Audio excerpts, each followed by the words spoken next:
Oh, yoo-hoo, Mr. Shado. Hey, Gloria. And hello, World Wide Web. I'm Dr. Shado, the internet personality of the best hair. And welcome back to Grindhouse Cinema. Low budget, high body count, Grindhouse holds a special place in the heart of any horror aficionado. The very term is rooted in the lowest of the low budget, often relying on shock and sleaze to sell tickets out of sheer curiosity alone. Which might explain why the Grindhouse of old kind of went the way of the dodo come the 1980s in the VHS rental horror market. But, this isn't exactly a classic Grindhouse horror we're talking about here. Well, it's 2004, but, it's more of a homage to the Grindhouse of old. Written and directed by Gabriel Artalos, he's worked on everything from Darkman to TriStar's Godzilla, and maybe some others you heard of, so it's kinda obvious that the 4:3 aspect ratio is a stylistic choice here. Nevertheless, Skinned Deep is the story of a family who, while vacationing in the middle of nowhere, wind up surrounded by hideous, murderous, cultish family members who intend to kill them in all manner of grisly ways. Yeah, as with a lot of Grindhouse horror, it's not really about the why, but the how. So, let's take a look at Skin Deep and clear that up. We open up on a dark and stormy night. Jed, played by Les Pollock, is heading out for a drive somewhere, not entirely sure where. All the while, it's interspliced with shots of someone getting SD branded into their skin. And no, I'm not going to be showing you that because, well, that is fucking real. And despite what YouTube thinks, I don't upload videos of people really having shit happen to them. But the SD was for the title! Hope they got paid well for that. Anyway, as Jed heads home, he's having trouble seeing and almost runs into another car. That's bad enough. But then another car runs into him before pulling up alongside.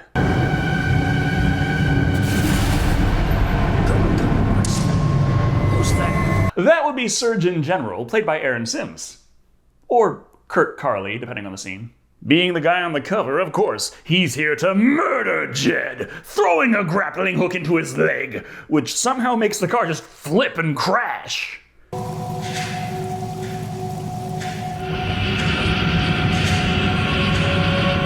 This time interspliced with a oiled-up bodybuilder. Well, that's a hell of a new angle. You can have a body like this, and you don't need to crash diet, you don't even need to work out, no pills, no gimmicks, nothing. Just embrace homicide. Which they do. Surgeon General kills Jed before he and several others retrieve various implements of destruction to beat the crap out of his car. Sometimes with obviously flipped frames, which naturally transitions over to blood things, and a weird elongated face fetus monster. And vacation time! Introducing the Rockwell family. Gloria, played by Linda Wenrib, Phil, played by Eric Bennett, Matt, played by Lee Coachella, and Tina, played by Caroline Brandt. They're out on a road trip / vacation, but along the way, there has been an accident. Don't worry, they can ask for details from the sheriff, played by Jim O'Donoghue. You figured a coyote? Yep. Figuring a coyote. However, the sheriff is dismissive and not forthcoming with new information whatsoever. Probably because this is a police matter and he's not the tour guide for sightseeing gorehounds. Or there are sinister undertones. Though honestly, the most horrifying thing so far is that Matt has nothing to play but a goddamn Tiger Electronics game. But then the tire explodes! Using all his dad powers to safely bring the car to a stop, Phil must decide what to do. Okay, I'm gonna have to go get some help. Oh, be careful, Peaches. Okay, lock the door. Maybe pick up some glasses while you're at it. Really not sure how you missed that one in broad daylight. Rather than doubling back to the police, Phil continues down the road a ways longer, until eventually finding a small-town diner run by Granny, played by Liz Little. She's pleasant enough, even offers to have her grandson fix their car up. But, something is off. My house is right across the street. Get your family. I'll meet you in 5 minutes. Specifically, it is painfully obvious that these scenes were filmed and then the lines redubbed later. Though, like the 4:3 aspect ratio, I think this is also a stylistic choice because you cannot deny that certainly adds to the creep factor here. Phil doesn't see any problem, though. Doesn't even think that her knowing he broke down close enough that 5 minutes is a decent time frame is a little weird. So, collecting his family, they head towards the nice lady's nice house. Or Well, honestly, this doesn't look all that disturbing to me. Almost looks like my local flea market. They do get to a house-like part soon enough, though, but Matt is so over his Tiger electronics, he leaps at the chance to play this Super Nintendo that doesn't even have a cartridge in it. But the TV won't turn on. Why not?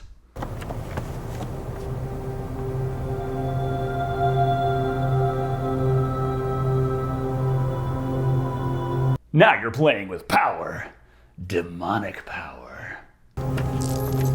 See? I told you this place was normal. I actually don't recall you doing that, and I also don't think it's a great look to point out that you're a fucking liar.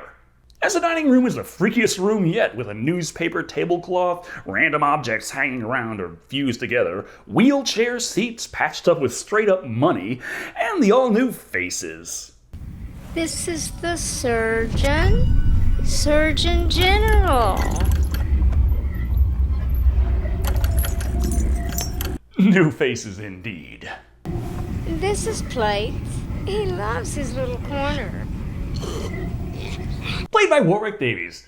You know, just in case Gabriel wasn't a close enough connection to the Leprechaun franchise. Finally, there's Brain, played by Jason Dugray. He brings out a rather horrifying offering, not that Phil or Gloria seem to notice. They think that Tina is being a bit rude, saying that she won't eat the raw mystery meat on a cardboard slab just because she's a vegetarian.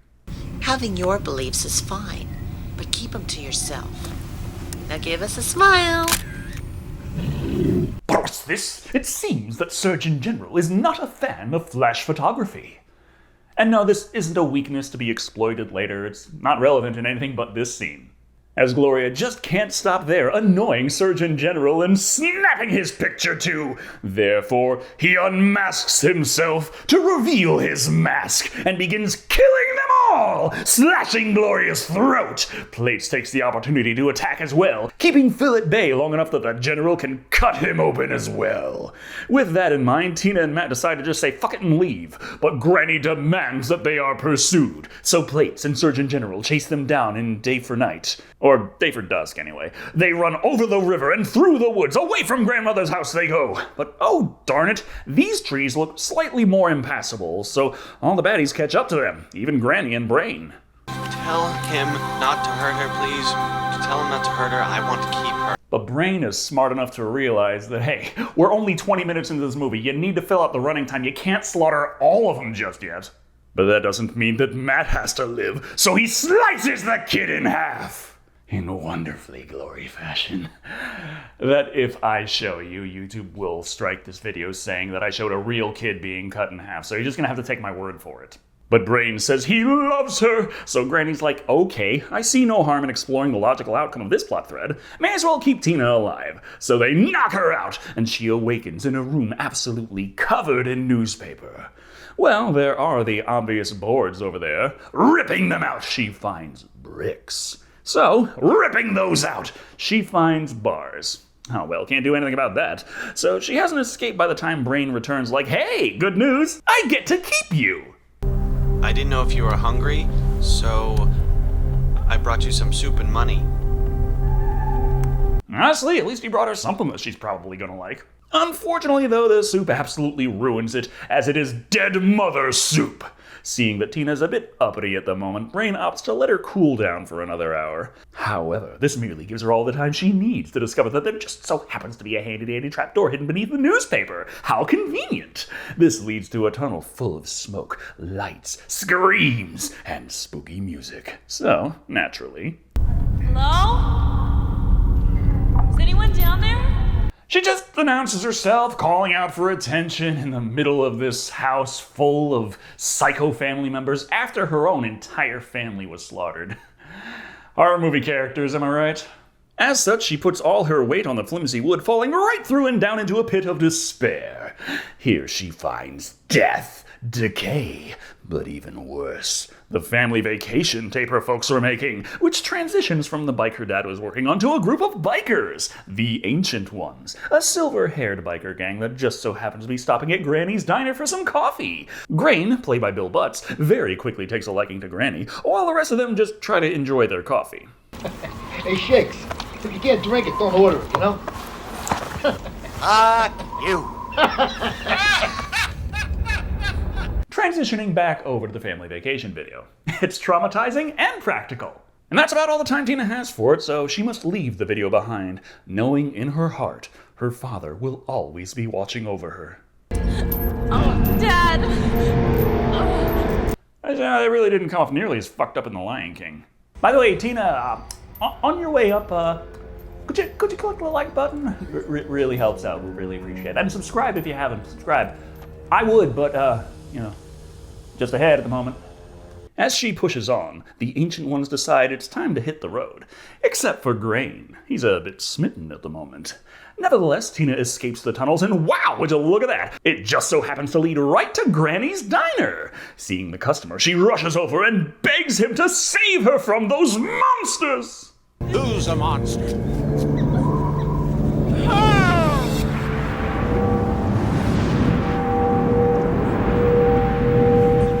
I mean, yeah, she did mastermind the slaughter of your entire family, but come on, how can you stay mad at that face?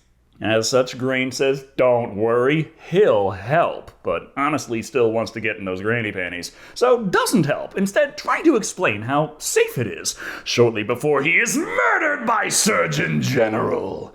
So, that escape attempt could have gone better. Granny has mixed feelings about this.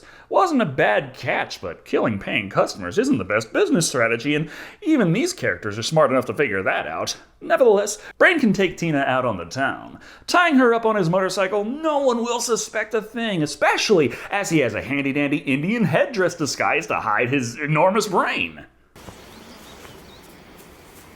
Look, Brain. Brian. My name's Brian. Revealing a shocking revelation. Brain has been Brian all along. Oh my god, next we're gonna learn that Granny isn't actually their legal guardian. Tina's like, we're out here all alone. You can let me leave, or hey, we can flee together. But Brian's like, no, that can't work. Besides, the Creator wouldn't like that. Brian explains that the Creator made him as well as Plates and Surgeon General. Though Brian doesn't much like being Brain. He wishes he could maybe have just been a normal, boring, unnoticeable nobody.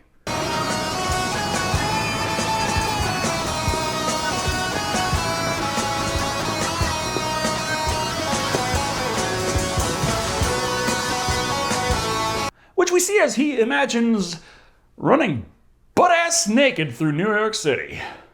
Fun fact, this movie was filmed pretty much without permits, so that had to be one interesting commute. But that night, the Ancient Ones wonder whatever happened to old Grain. Shakes, played by Alan Richard, returns to the diner at night and, along with Baby, played by Ben Williams, discover the discarded and bloody jacket of Grain. So that might be important in Act 3, but in the meantime we gotta watch Tina have a wee little mental breakdown before coming to her senses to see that the sheriff is outside. But no matter how she screams, he cannot hear her. Hey!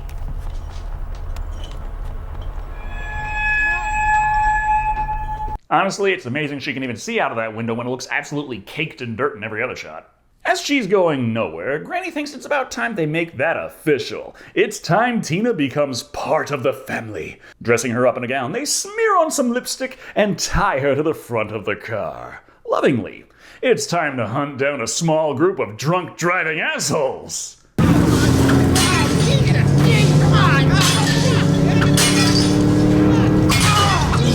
Pelting them with CGI plates. Though I suppose it would be harder to get Warwick to throw them so accurately. And to explain why you have ceramic lodged into your extras' skulls. Surgeon General uses the classic grappling hook before boarding and slaughtering all those around him. The driver tries to run, but he catches the man and drowns him in a lake. Well, then there's still one guy left alive, and that is by design. This is Tina's initiation, after all. With the help of Surgeon General and Plates, she is made to stuff the man's face full of sand and dirt, suffocating him. Why? To make sure the body count rises. After Brian gets a chance to see Tina again, his apology for what happened is brushed aside from her absolute devotion to the family. All is right. This is where she belongs and what she wants. But it was all just a ruse! She tears into Brian's brains, which have children's letter blocks inside?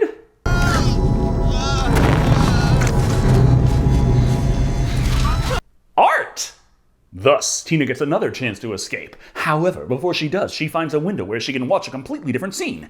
It seems that the Ancient Ones have found Granny's house and have come for war. But Granny doesn't want war. No, she wants peace.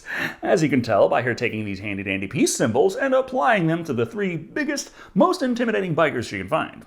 Well, that does make them wonder if this whole gang up on Granny and beat her to death thing really is how they want to spend their afternoon. Baby stands firm, though, removing his peace symbol. But not fast enough, as they blow up his hand, and he bleeds to death. That's right, all of these are rigged to blow, which is so shocking, another dies of cardiac arrest, before the Lord Gaben-looking motherfucker Big Joe, played by Joe Little, gets his head blown off as well. But there's still 3 of them left.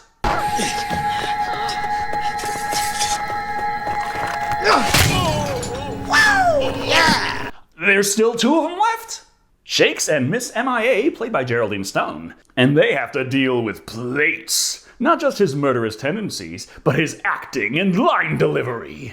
You're both just petrified pedestrians with bones so old you can't even fertilize the earth properly. Yeah, well, your name is Plates. Come on, even the X-Men would ask you to be a little more creative. Miss MIA shows what being MIA is all about by telling Shakes to kill the little bastard while she sits this one out. Eventually, Plates is cornered, and without any plates. Or is he? He hit a plate here, and misses, but that was just to distract Shakes, where he has another plate that whacks Shakes in the leg. But this early celebration means he doesn't notice that Shakes easily survived that, and ambushes Plates, beating the crap out of the demented diminutive dude until he tears his head off. Okay then, job done. He can return to Miss MIA and they can walk off victorious. Ignoring the fact that Granny still lives and all that, but Tina can deal with that problem. Continuing, now that that scene is over, she finds a mysterious lair of mysterious containers, and at its center...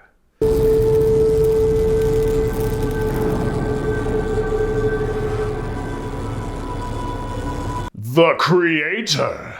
He's a headless bodybuilder, just wired up to everything. In case you were wondering why there was this oiled up bodybuilder in the opening scene, there you go. Makes perfect sense now, doesn't it? Besides him, though, Tina spies Granny, pumping blood from their victims into her neck tube. Tina's like, hey, you need this to live. And Granny's like, well, yes, actually I do. So Tina tears it in half, killing Granny in painful melting special effects. But the Creator's voiceover is like, you know, you're the one destroying here, Tina. I create monsters, but... yeah, still better than you. With that, his chest opens up, and a monster flies out, attacking Tina!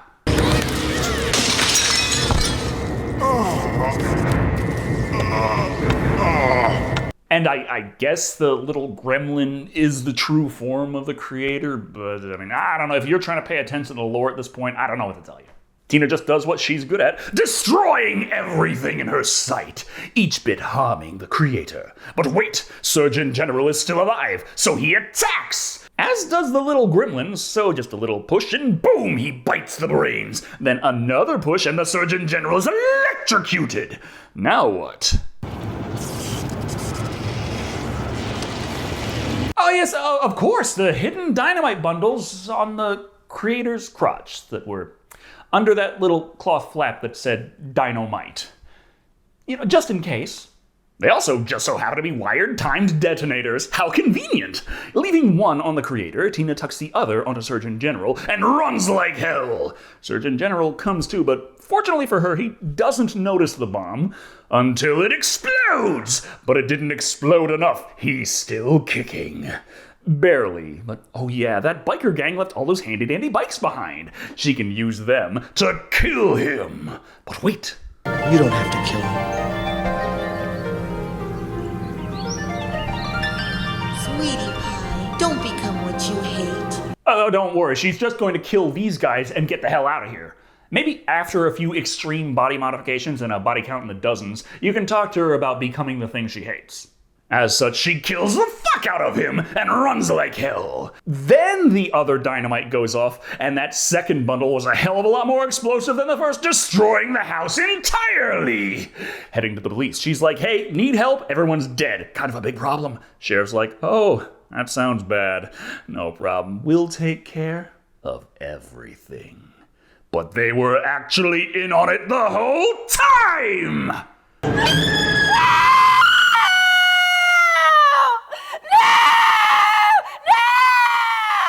And there's a good 3.5 minutes of her just screaming over the end credits. I can still hear it in my dreams. Anyway, that was Skinned Deep. And hey, wait a minute. I don't think anyone was actually skinned in this movie.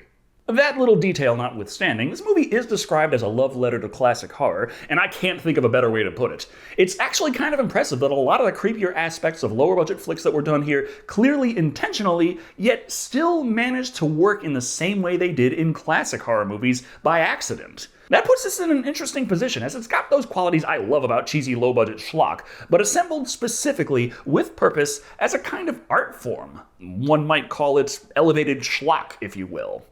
One definite benefit of the fact that it was put together by people who knew how to make movies, though, is that while we get to enjoy the off-colors, graininess, extreme close-ups with overdubbed dialogue and not quite right acting, it's still held together with a good sense of pacing and direction. No scenes linger too long, the finale is literally explosive, so it doesn't come off like they ran out of money mid-production. Generally, a lot of the problems you have in grindhouse cinema that isn't charming isn't here. Finally, the story, it's okay, keeps one engaged, and the cast of characters are interesting enough to follow throughout. I loved Warwick as Plates being absolutely insane, but Surgeon General was undeniably badass. At the end of the day, Skinned Deep clearly accomplished what it set out to do, be a bad movie. As in a so bad it's good movie. As in, oh hell, this genre ain't for everyone. But those of us out there who love it know who we are and won't be disappointed, and I'm one of them. Coming in at 2 bundles of crotch dynamite out of 5. Yeah, 2 out of 5. I love it, but I recognize exactly what it is. Elevated schlock. Thank you all for watching. I've been Dr. Shado. And remember, you never know what the hell you're gonna see in New York.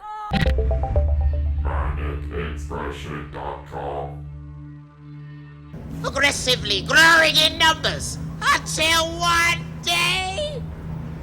What the fuck is wrong with you? Nice, you made it to the end of the video. Cool. I'm still on the wall, but it's not all bad. I mean, it still gives you time to like the video or subscribe if you haven't yet. Yeah. Or there's the TV down here. We can watch another video. There's yeah, I know. Don't look in the basement. That one right there. That's a classic, like true classic grindhouse right there. That's beautiful. Or you could always just watch the recommended video. I mean, I ain't got nothing else to do. Nice to watch one of them.